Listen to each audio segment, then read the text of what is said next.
Translation and purport by His Divine Grace, A.C. Bhaktivedanta Swami Srila Prabhupada Ki.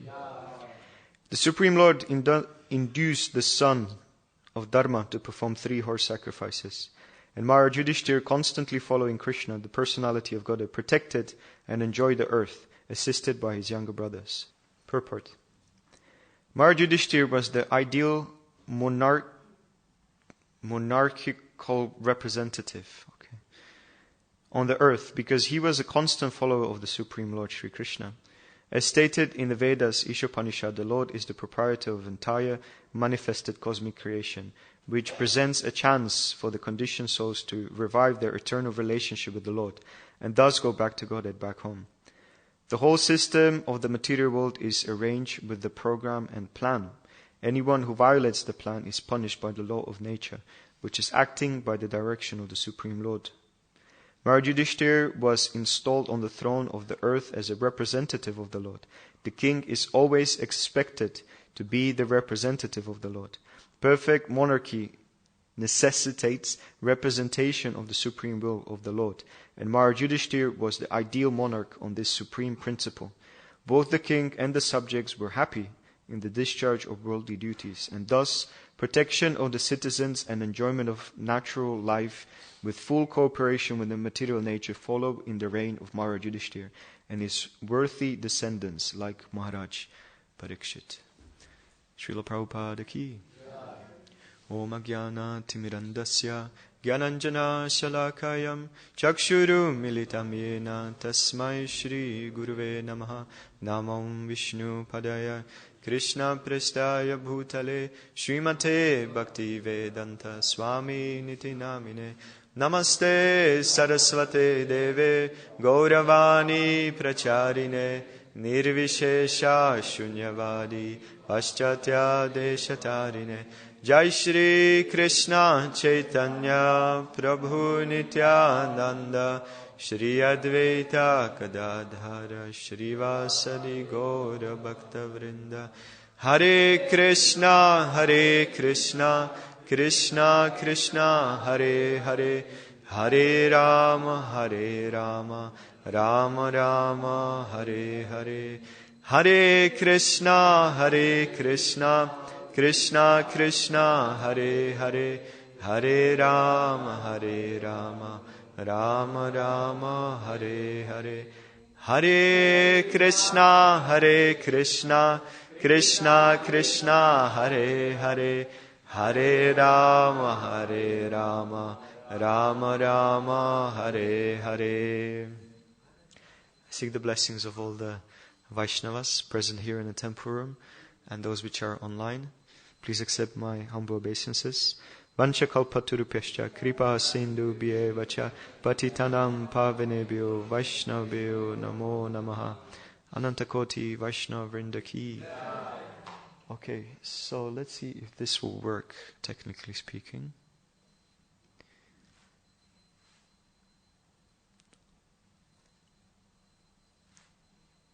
Okay, it doesn't. I kind of prepare a presentation, but let's see how it goes. Can you see it? I have to drag it, huh? Okay. Okay. Okay, don't watch now. Okay. Okay, here we go. Technology. Okay, so Hare Krishna. So today we're going to be discussing or going through 3 sort of a separate occasions, 3 separate opportunities to speak some Krishna Katha. Let's see how much we can manage in a span of half an hour. First is when we're going to discuss the topic itself, the verse, and then appearance of 2 very exalted and very special personalities. I feel very much privileged and very much unqualified to speak on Srimad Bhagavatam and on these exalted personalities like Ramachandra Kaviraj and Gopal Bhatta Goswami. Nevertheless, by the mercy and instructions of the Vaishnavas, I was put in this position. So let's see what happens. Hare Krishna. So, we dissected the verse itself into 3 separate sections. I don't know if sometimes during the lockdown period I had a similar topic, and one of the topic points was actually Ashwamedha Yagya. So I've done some thorough research on. We as devotees, we don't actually know what Ashwamedha Yagya consists of. Does anyone know? What is it actually that you do during the Ashwamedha Yagya? What is the actual process of Ashwamedha Yagya? Does anyone know? Hands up. You actually know. You actually know. Are you sure? Okay, we're gonna test that. So the first initial 4 points is, who is the actual representative of the Lord? You can see that in this particular verse, it's Yudhishthira Maharaj. Yudhishthira Maharaj was enthroned as an emperor and was ruling the whole planet successfully under the protection of Krishna. So, just to sort of build up a momentum, we can see that no one needs to tell us that in a modern day and age, the world is slightly under a turmoil due to leadership, due to personalities and people being in charge, which has no to very little qualification. So one of the interesting concepts which comes out from this particular point is Ayajayat, which means made to perform. So Maharaj Yudhishthira, he had the influence, he had the strength, and he also had the vision. Prabhupada writes in the purport, Maharaj Yudhishthira was installed on the throne of the earth as a representative of the Lord. In the first canto, in the chapter 16 and verse 3, there's an interesting concept presented from the perspective of Maharaj Parikshit, who's a descendant of Maharaj Yudhishthira. There's another quotation from Srila Prabhupada from one of the purports, from the purport. Although celestial beings are not visible to the naked eyes of the inhabitants of this earth, it was due to the influence of Maharaj Parikshit that the demigods also agreed to be visible. So we can see that someone who is in a position, one of the principal fundamental position of leaders is that they are actually creating a vision. They are not creating only the broader vision, but they are allowing you to have a broader vision and broader understanding of what is things about. What is this all about? So similarly, whoever is in charge, the duties of these kings, rulers, ministers, is to create a broader vision for those which are under them, which are their subjects or prajas. So varieties of yagyas been performed, varieties of sacrifices, varieties of spiritual activities being incorporated within the state, just for the sake of the inhabitants to develop a broader vision, deeper understanding, deeper vision. So we pray, and we prayed just now, Om Agyana Timirandasya Gyananjana Salakayam Chakshuru Militamena Tasmai Shri Guruve Namaha. So the translation is, I offer my respectful obeisances unto my spiritual master who has opened my eyes, which were blinded by the darkness of ignorance, which with the torchlight of knowledge. So the duties of kings, kshatriyas, rulers, managers, is to open the eyes of the devotees and to have a deeper understanding of Krishna consciousness ultimately. So therefore, monarchs or kings are representatives of God, and their duty is to bring the picture or the understanding of God closer to us. Another interesting verse from Bhagavad Gita, Rajavidya Rajaga Guhyam Pavitram Idamuttamam Pratyakshavagamam Dharmam Susukam Kartumavyavam. This knowledge is the king of education, the most secret of all secrets. It is the purest knowledge, and because it gives direct perception, of the self by realization. It is the perfection of religion. It is everlasting and is joyfully performed. So it gives direct perception. It gives you direct understanding, nothing wishy-washy understanding just to please the masses. Not like statements after statements just to pacify the consciousness of people. It doesn't give you just lies. It doesn't give you just necessary things just to survive a day. No. It gives you a greater perspective. So this is very important duty of those which are in a ruling position, or those which are in the position like Maharaj Yudhishthira. And this is interesting concept. Deva yatra kshigochara. It means that in previous ages, by these kings creating so much auspicious environment by performing these yagyas, utilizing the wealth in a correct way, utilizing the knowledge of the brahmanas in a correct way, utilizing all the necessities of life in a correct way, even general inhabitants in a general prajas, they actually develop this vision. Deva yatrakshi gochara, which basically means they've been even able, regular Joe on the street was able to see demigods. Imagine that. That's pretty powerful. Regular person on the street was so advanced due to the correct managerial prowess of the administration of the kings that they've been even able to see celestial beings. That's pretty far out. In today's day and age, I'm not sure. The next point is something very interesting. Ashwamedha Yagya. So, as I ask you, do you actually know what Ashwamedha Yagya consists of? So I've done this research. There's one devotee named Atma Tattva Prabhu, and he done, in his transcriptions to untold pastimes of Ramayana, plus I done a research on Balakanda in the Ramayana pastimes. And here he speaks about actually details of Ashwamedha Yagya. So there was once a king, and his name was King Dasharatha. And he's the father of Ramachandra, exactly. So when someone is a king and performs such a yagya, such a magnanimous, and okay, let me give you a perspective. No one is able to perform this yagya today, day and age. No one. The reason is, first of all, no one, because we don't have obviously qualified brahmanas to do it, but no one has the military power, strength, vision and guidance to actually perform such a yagya. So let me give you just the intricacies of how Ashwamedha Yagya is actually performed. So you have a horse, right? So you have a very nice horse. And I'll give you the description of this horse. So Ashwamedha Yagya means that you have to select a horse with a certain lakshanas, or qualities, or indications, or some proportions. The ears have to be in a certain way. The nose a certain way. There has to be a black part behind the tail. The hooves have to be in a certain shape, 35 degrees bent. There is a whole description in the Karma Kanda section of the Vedas how this horse has to look like. So you have to find that horse, and after finding, you have to take this horse and put a golden leaf on the top of the head of this horse. And on top of that golden leaf is inscribed, "My name is King Dasharatha, and I claim this land in the name of Ashwamedha Yagya, and I am the rightful ruler of this land. If you deny this claim, we shall fight." And then what they do, they let the horse just run anywhere and everywhere he desires. So let's say here we are in Lechmore Heath. You just let the horse run, and wherever the horse goes, the massive army of King Dasharatha is following. So the army is following this horse, and it's said that this horse represents the Paramatma.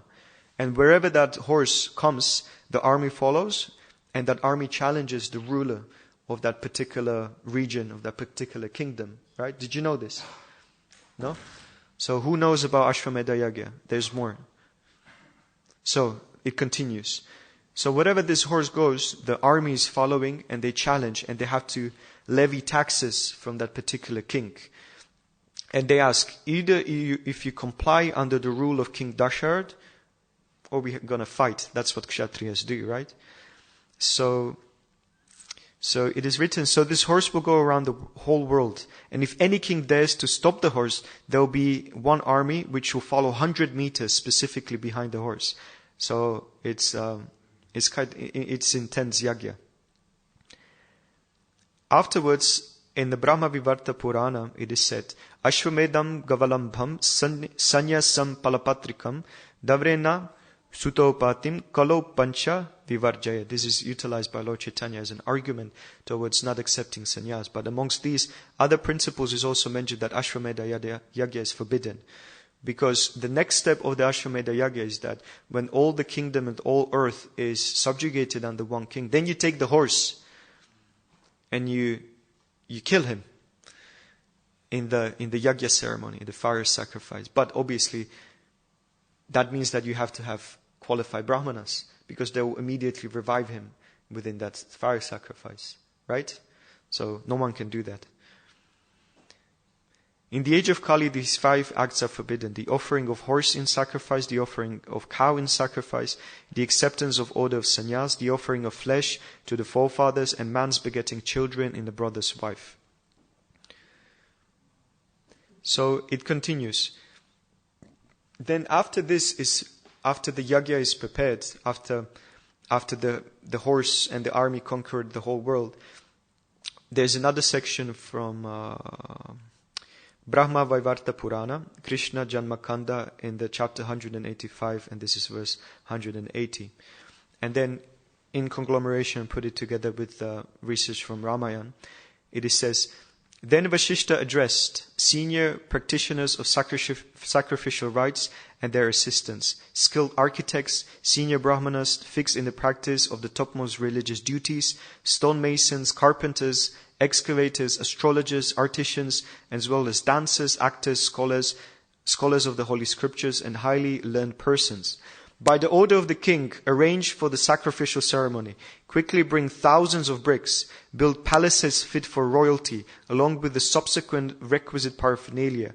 Build hundreds of good sturdy houses, supplied with all kinds of palatable food and drinks for the brahmanas. You must also construct comfortable houses for the townspeople and palatial residence for the royal guests who will come from many distant places. Construct stables for the horses and elephants, hospices for the common people, and spacious barracks for the foreign soldiers. Supply residents with abundant amount of food and other desirables. In the same way, let the townspeople and common folk be supplied good quality food in accordance with scriptural rule, not whimsically.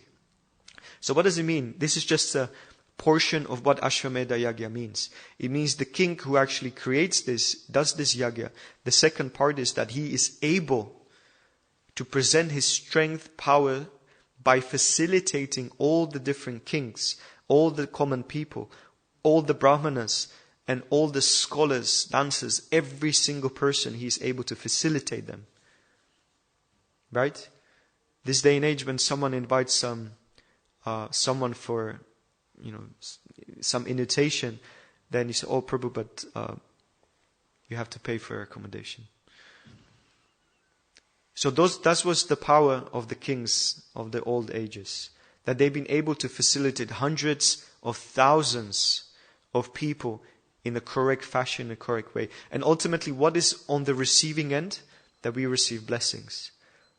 So King Dasharatha was desiring to rule the whole planet, to receive blessings, to beget a son like Ramachandra, and also to be the rightful ruler. But it's all okay. Today's day and age, we have something different, something also similarly interesting. In the Sanatana Goswami Haribhakti Vilas introduction, it is said, because the Kartik month is the best of all, it is very dear to the Vaishnavas. Anybody who burns a lamp or helps other to burn a lamp in the month of Kartik achieves the same results as performing Rajasya sacrifice and horse sacrifice. So maybe we are not able to facilitate thousands and hundreds of thousands of people and kill a horse in the sacrificial ceremony and conquer the whole planet. But we are able to burn a lamp and offer it in the month of Kartik to the Lord. And that is equal to all of this. Then it says, a person who hears Srimad Bhagavatam day and night and understands its meaning becomes free from the sins committed in millions of lives.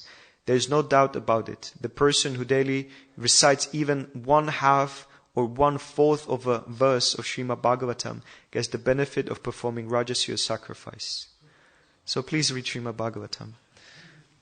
And then all the benefit of Rajasya sacrifice will naturally follow. So another third point which we've been thinking to discuss, and this is everything coming from the verse, there's a term rakshan, or protecting. So you see, the Ashwamedha Yagya was an activity of kings. Rakshan is a desire of kings to give protection. Prabhupada writes, anyone who violates a plan is punished by the law of nature, which is acting by the direction of the Supreme Lord. So, can anyone tell me what is the meaning of a term kshatriya? Okay? Protects from harm.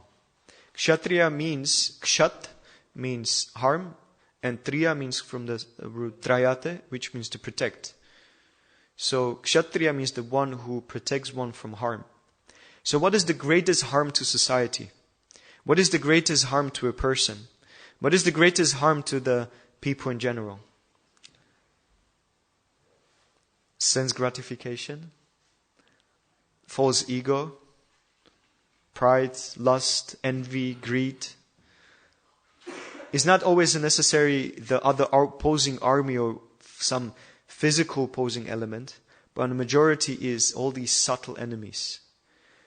So the duty, foremost duty of a kshatriya is to create state which actually gives protection to all these, against all these enemies.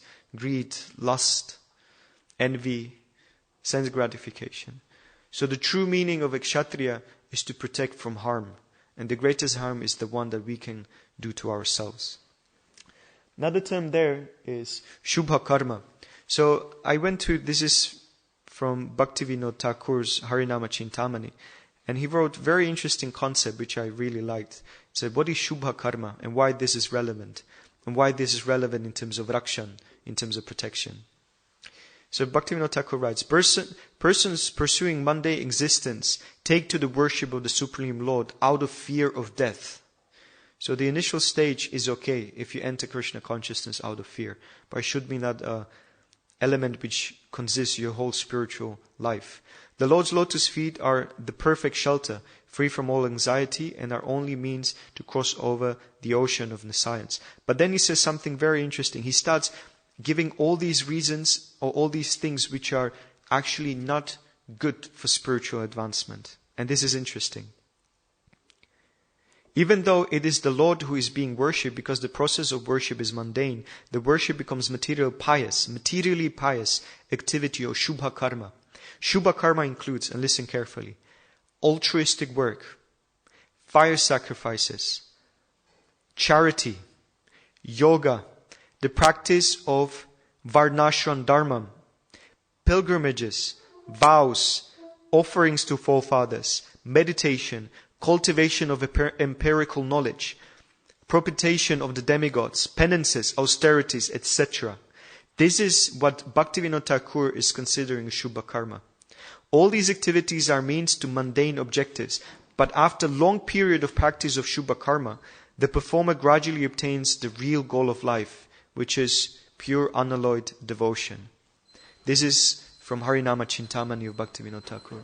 Shri Shri Radha Gokulananda ki, Shri Shri Sitaram Lakshman Hanuman ki, Shri Shri Gaurnitai ki, Srila Prabhupada ki. So the kings, they are performing these sacrifices, they are performing these activities, they're performing and they're inducing the inhabitants to perform penances and take vows.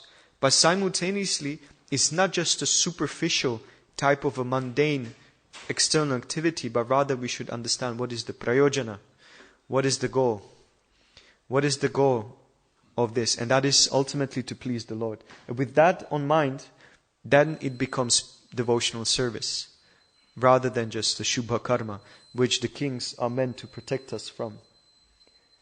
Another part is, to the presentation, is Anuvrata. The king Yudhishthir was considered to be Anuvrata, constant follower. So in this section we're going to describe the mood. We describe the activity, we describe the desire, now we're going to describe the mood. Anu, does anyone know what Anu means? There's Anu and Vibhu, right? Anu means small and Vibhu means great. And what does Vrata means? Vow. So Anu Vrata. So within this verse, Anu Vrata is described what is the actual meaning of being a follower of the Lord. There are two understandings there, or two meanings to the term Anuvrata. Anu means that you first position yourself in understanding that I'm Anu. I'm very small. Because if you think you're Vibhu, that's how you can follow. If you have your Guru, and if you think you're Vibhu, if you're greater than your spiritual master, naturally you cannot follow. A natural process of following is vrata. It means that you're taking certain vows. You're taking certain certain understanding that this will be the conduct that I will take on.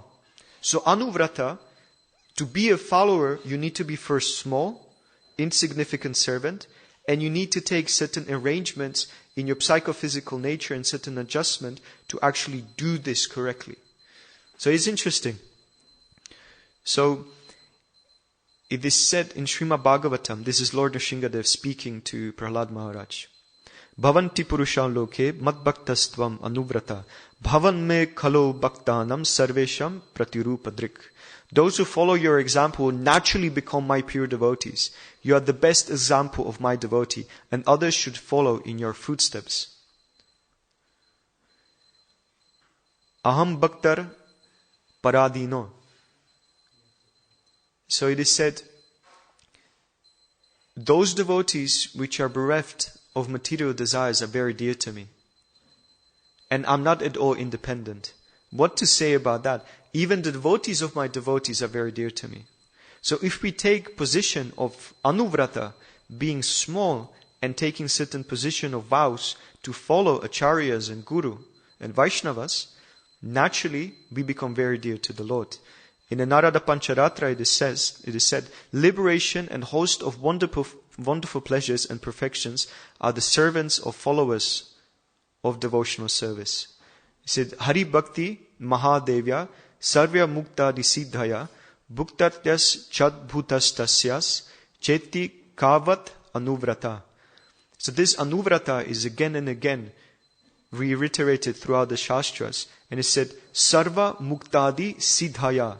Perfection and liberation follows the path of devotional service. Okay. That's from the verse. Now, Srila Gopal Bhatta Goswami.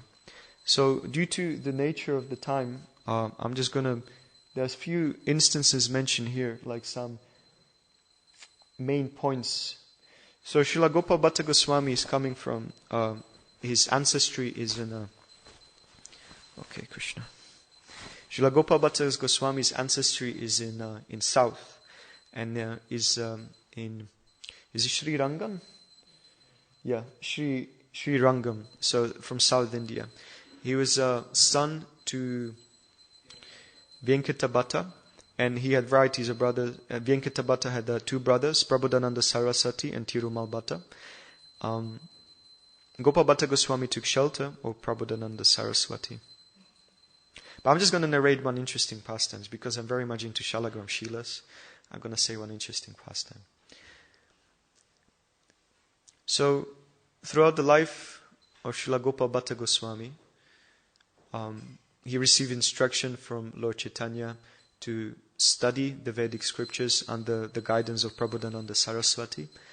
And at a certain point after father Venkatabhatta and the mother, when they depart, he should move to Vrindavan and take shelter of Rupa Sanatan. So in Vrindavan, he observed that the Vaishnavas, Rupa Goswami, Sanatan Goswami, Jiva Goswami, and other senior Vaishnavas, Lokanath Goswami, Bhugarbha Goswami, they all been worshipping the deities. So his great desire developed in his heart. So this is Vrindavan, right? Does anyone know where the Shalagram Shilas are usually collected from, or observed, or found? In Gandaki, in Nepal. So there's famous river, Gandaki River in Nepal. So this is the determination and humility of Gopal Bhatta Goswami. So first time he went to Nepal, the Gandaki River, which is not so close if you consider that he's walking by foot. There he found 12 Shilas. He came back to Vrindavan and he started worshipping these Shalagram Shilas, and he said to himself out of humility, I'm not able to worship the Lord. So instead of giving them to someone else, he went again to Nepal, to Gandaki River, to put these Shalagram Shilas back to Gandaki River. But as every single time he tried to put it inside of the river, they jump out from the river and to his like chadar, and they jump back from the river to him. And he tried on multiple occasions to put these Shalagram stones back to Gandaki. And then he said, okay, this is the divine providence. He went back to Vrindavan again. But great desire came to his heart, and that desire was that he would like to worship Radha Krishna as murti, in a form tangible that he can dress, he can offer paraphernalias, cloth, and varieties of other ornaments. And out of great desire of Gopal Bhatta Goswami, one of the Shalagram Shilas, they almost like open up a beautiful deity. When you can see on the presentation, that's Radha Raman came out of it. Actually, if you see the picture of Radha Raman from the back, it's like when you open an egg, something comes out, right? So that you can actually still see the shalagram there. He's connected from the back to the shalagram, actually. So this beautiful deity, and Srila Prabhupada says that this body is the perfect form of Krishna. This is the perfect form of Krishna. This is how Krishna looks. The proportions are exact in terms of his waist, his chest, the thighs, the way he stands, everything. This is the perfect form. So it's a self-manifested murti. So Radharaman temple to this day is one of the most important temples in Vrindavan, most visited. It's very beautiful. It's a very nice temple because it's such a small deity. It's very difficult to have darshan actually. You know, the darshan time, whenever they open, there's like thousands of people try to flock and have darshan of Sri Radharaman. And today it's very auspicious. It's you see, if you approach the Lordship, if you approach the deity, then you should first approach the sevaka, the person who is the servant of that particular deity. So whenever we come to have darshan of Radha Gokulananda, we first go and bow down to Srila Prabhupada because he's the foremost sevak, he's the foremost servant.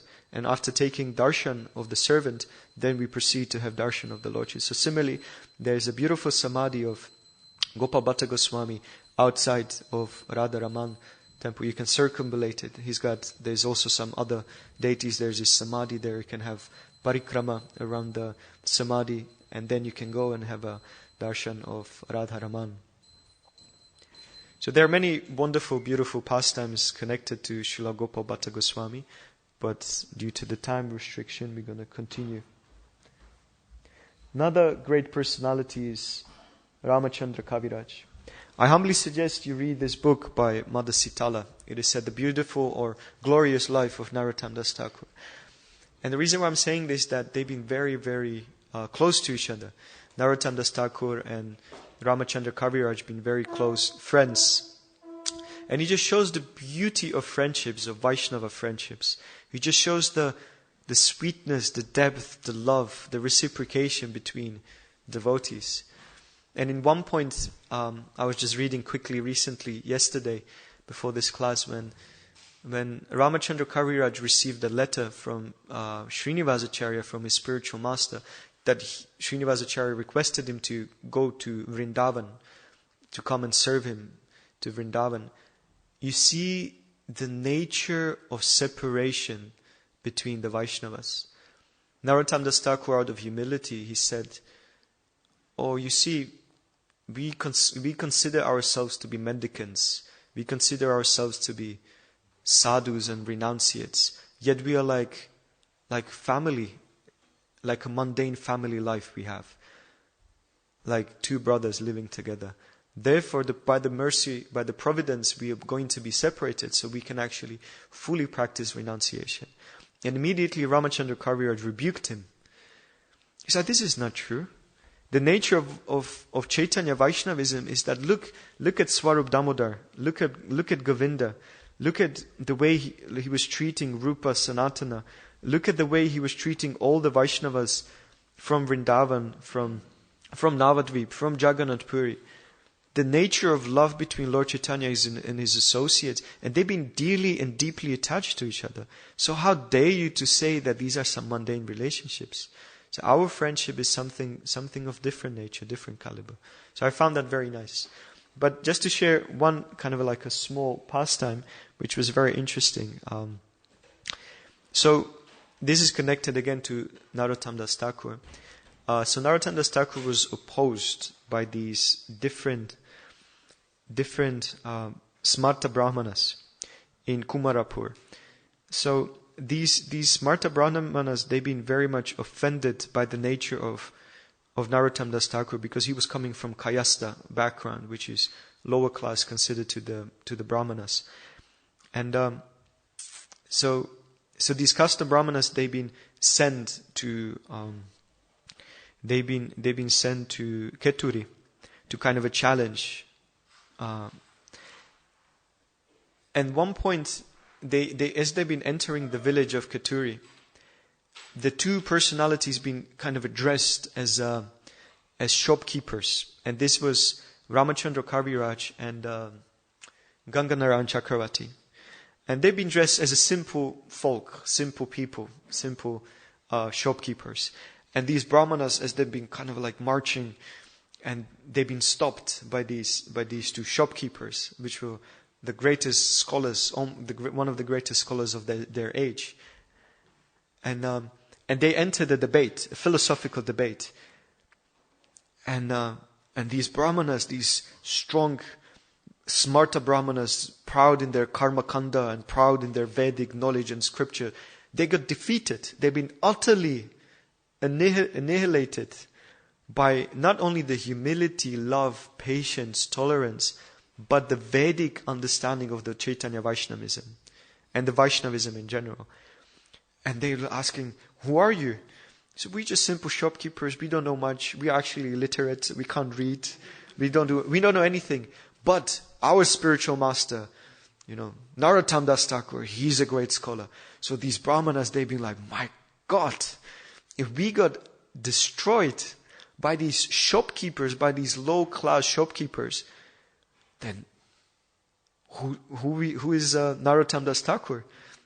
So it's a very beautiful. And then with all the humility, the local king, the local governor, he went in front of Srila Narottam Das Thakur, Mahasya, and took shelter of him afterwards. So it just shows these beautiful pastimes that Vaishnavas, they care for each other. Vaishnavas are there to support each other. And Ramachandra Kaviraj was a very beautiful, very intelligent, and received title Kaviraj from Jiva Goswami in Vrindavan, because he was a prolific writer and prolific poet, and he can compose very beautiful Sanskrit and Bengali poetry. So I'm going to finish here, exactly on time. Shri Shri Radha Gokulananda ki, Shri Ramachandra Kaviraj ki, Srila Gopal Bhatta Goswami ki, Nitai Gaura Premanande. If there are any questions or any points or notes or anything devotees would like to share, please do so. Yes, Prabhu. Thank you, Priti. Just a quick question.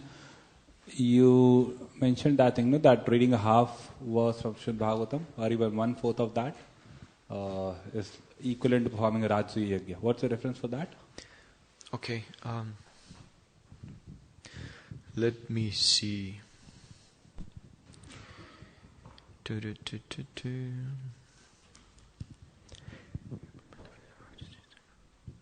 Person who hears Srimad Bhagavatam day and night and understands its meaning becomes free from the sins committed in millions of lives. Therefore, I think I don't have marked reference here, but when I've done my research, this should be either Sanatana Goswami Hari Bhakti Vilas or Bhaktivinoda Thakur Harinama Chintamani or Bhaktivinoda Thakur Jaiva Dharma, because that was what I was taking most of my references from. All right. Sorry. Any other points?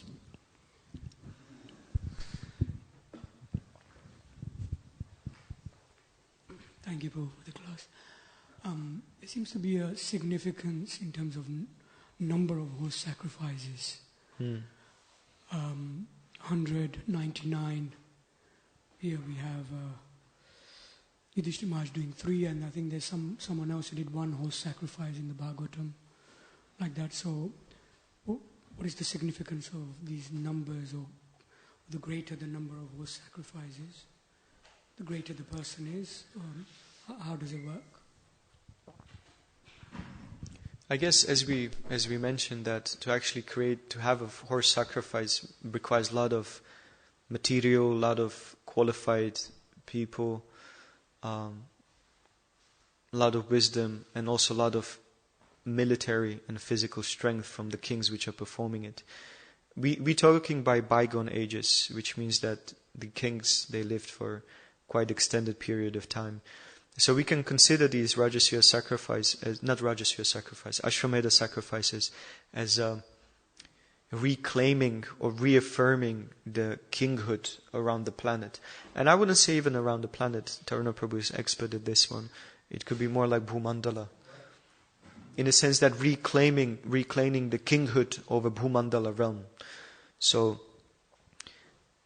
I would say that it's just, let's say, if someone rules for 5,000 years on the throne as being a king, then I guess every now and then he needs to remind the subjects and the other kings that I am the king. And he does this military campaign where he again re-subjugates and reaffirms his position. It's like, okay, I am a king, but are you good with that? Or do we have a problem? Type of a thing. So I would say these Rajasuya sacrifices are more as an official reaffirming the kinghood. It's just that we have Prithu Maharaj performing, it seems like in one time. He was going to perform 100 horse sacrifices. It wasn't that after a few years, okay, to reestablish myself. And then when it comes to 100 horse sacrifices, is it that 100 horses are sent out, or 99, or like that? I would be speculating on this one. I don't have an answer. But Ram Rupa Prabhu can give an answer. So it is said, whoever performs 100 Ashwamedha Yagyas becomes Indra. So offer 100 lamps on Kartik time? So Prithu Maharaj was performing and Indra was always creating obstacles.